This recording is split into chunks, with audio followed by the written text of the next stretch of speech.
महाराष्ट्र के एक छोटे से गांव रामनगर में सुबह के 6 बजे थे। पूरा गांव धीरे धीरे जाग रहा था।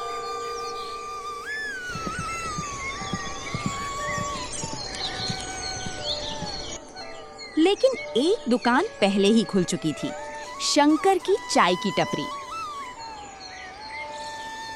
शंकर गांव का मेहनती चाय वाला, जिसकी चाय का स्वाद पूरे गांव में मशहूर था। लेकिन पिछले कुछ दिनों से शंकर के मन में कुछ बदलने लगा था।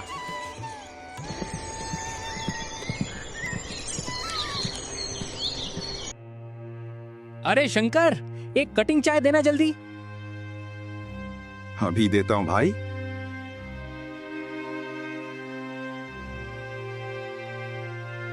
भाई तेरी चाय का कोई जवाब नहीं, रोज पीने आते हैं। शंकर की दुकान पर भीड़ बढ़ती जा रही थी, कमाई भी अच्छी होने लगी थी। लेकिन जहां पैसा आता है, वहीं से लालच भी शुरू होता है।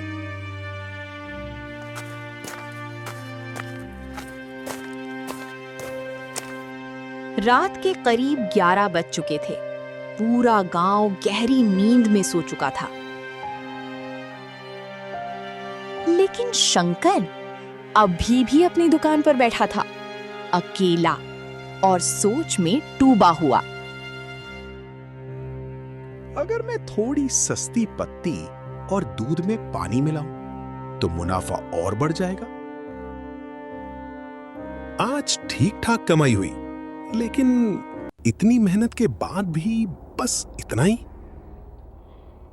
अगर थोड़ा खर्च कम हो जाए तो मुनाफा 2 गुना हो सकता है। उसकी आंखों में अब मेहनत नहीं, बल्कि लालच की चमक दिखने लगी थी। दूध थोड़ा कम कर दूं और पानी मिला दूं, किसी को क्या पता चलेगा। वो कुछ पल के लिए रुकता है, हाथ कांपते हैं। नहीं, ये गलत है। लोग मुझ पर भरोसा करते हैं। अचानक उसे अपने परिवार की याद आती है, माँ की दवा, बहन की फीस। लेकिन मजबूरी भी तो है, थोड़ा सा ही तो है, कोई बड़ा धोखा नहीं। धीरे धीरे वो पानी का लोटा उठाता है। बस थोड़ा सा पानी ही तो है, किसी को पता भी नहीं चलेगा। वो दूध में पानी मिलाता है, चम्मच से हिलाता है, फिर सस्ती चाय पत्ती का पैकेट निकालता है। और ये सस्ती पत्ती, खर्च भी बचेगा और फायदा भी होगा। उस रात शंकर ने सिर्फ दूध में पानी नहीं मिलाया, बल्कि अपने ईमान में भी मिलावट कर दी। हल्की हवा तेज चलती है, जैसे कोई चेतावनी दे रही हो। कुछ नहीं होगा, सब ठीक है। लेकिन वो ये नहीं जानता था कि आज जो छोटा सा कदम उसने उठाया है, वही कदम आगे चलकर उसकी पूरी जिंदगी बदल देगा। अगली सुबह सब कुछ पहले जैसा ही दिख रहा था। वही भीड़, वही आवाजें, वही चहल पहल। लेकिन आज चाय में कुछ बदल चुका था। अरे शंकर, ये क्या? आज चाय थोड़ी फीकी लग रही है। हाँ भाई, पहले वाली बात नहीं है, कुछ गड़बड़ है। शंकर थोड़ा घबरा जाता है, लेकिन चेहरे पर मुस्कान लाता है। अरे नहीं नहीं, आप लोगों को वहम हो रहा है। सब कुछ वही है, वही दूध, वही पत्ती। एक बूढ़ा आदमी धीरे धीरे चाय पीता है, फिर कप नीचे रखता है। शंकर बेटा, मैं रोज तेरी चाय पीता हूँ, आज स्वाद बदल गया है, कुछ तो बात है। बाबा, आप बेवजह शक कर रहे हो। इतनी भीड़ है, सबको पसंद आ रही है चाय। शंकर ने बात तो संभाल ली, लेकिन सच छुप नहीं पाया। ग्राहक आपस में धीरे धीरे बात करने लगते हैं।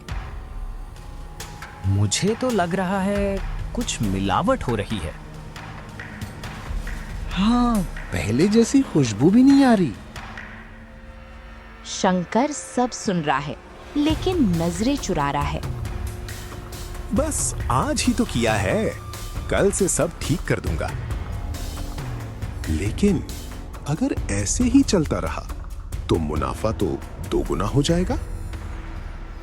उस एक झूठ ने शंकर के अंदर का डर कम कर दिया और लालच और भी ज्यादा बढ़ा दिया। उसे लगा कि अब वो आसानी से लोगों को धोखा दे सकता है, लेकिन वो ये नहीं जानता था कि भरोसा टूटने में एक पल लगता है और जुड़ने में पूरी जिंदगी।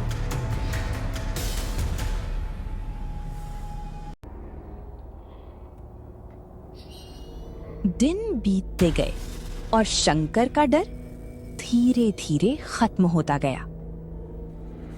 अब उसे यकीन हो गया था कि उसका झूठ कोई पकड़ नहीं पाएगा और यहीं से लालच ने पूरी तरह उसे अपनी गिरफ्त में ले लिया।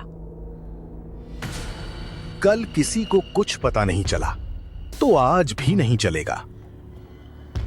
वो इस बार और ज्यादा पानी मिलाता है। थोड़ा और सही, जितना ज्यादा मिलाऊंगा उतना ज्यादा कमाऊंगा। ये महंगी पत्ती तो बेकार है, ग्राहकों को क्या फर्क पड़ता है, बस रंग और चीनी चाहिए।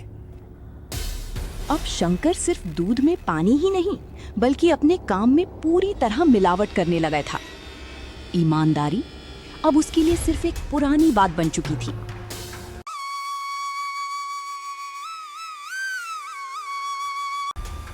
कुछ ग्राहक आते हैं लेकिन भीड़ पहले जैसी नहीं। यार, अब मजा नहीं आता शंकर की चाय में। चल आज दूसरी दुकान चलते हैं। शंकर ये सब देखता है। ये लोग कम क्यों हो रहे हैं? फिर खुद को समझाता है। अरे कोई बात नहीं, नए ग्राहक आ जाएंगे। एक पुराना ग्राहक आता है गुस्से में। शंकर, ये क्या बेच रहा है तू? कल मेरी तबीयत खराब हो गई तेरी चाय पीकर। अरे नहीं भाई, ऐसा कैसे हो सकता है? झूठ मत बोल, पहले तेरी चाय सबसे अच्छी थी, अब सबसे खराब हो गई है।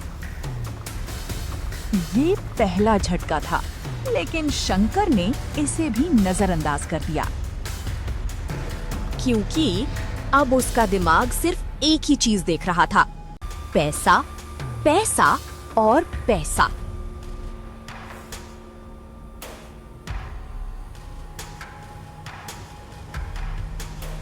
वाह, पहले से ज्यादा बचत हो रही है, यही सही रास्ता है।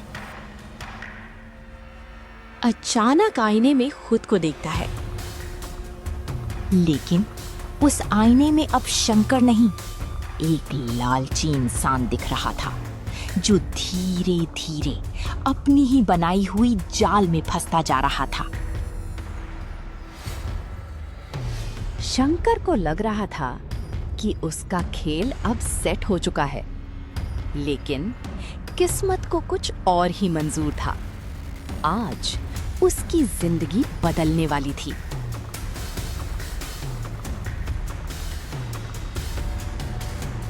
अचानक एक जीप रुकती है, 2 अधिकारी उतरते हैं। अरे, ये सरकारी लोग यहाँ क्या कर रहे हैं? अधिकारी सीधे शंकर की दुकान की तरफ बढ़ते हैं।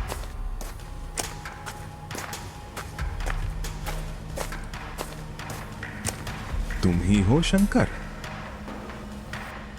जी साहब, क्या बात है?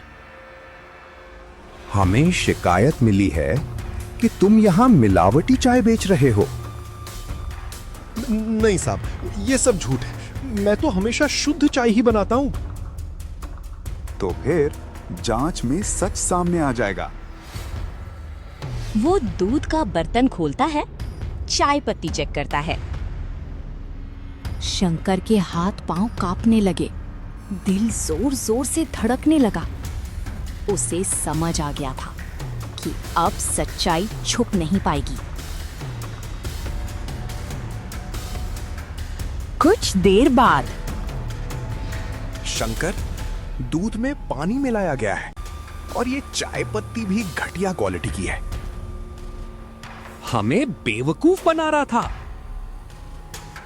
हमारा भरोसा तोड़ दिया तूने। शंकर, मैंने तुझे बेटा समझा और तूने ये किया। साहब, गलती हो गई, मुझे माफ कर दीजिए। मैं मजबूर था। मजबूरी के नाम पर तुम लोगों की सेहत से खिलवाड़ नहीं कर सकते। अधिकारी पुलिस को इशारा करता है। दुकान सील करो और इसे थाने ले चलो। पुलिस शंकर को पकड़ लेती है। मुझे एक मौका दे दो साहब, मैं सब ठीक कर दूंगा। लेकिन अब बहुत देर हो चुकी थी। जिस लालच ने उसे कुछ समय के लिए फायदा दिया, उसी लालच ने आज उससे सब कुछ छीन लिया। उस दिन सिर्फ शंकर की दुकान ही बंद नहीं हुई, बल्कि उसकी इज्जत, उसका भरोसा और उसका नाम सब खत्म हो गया।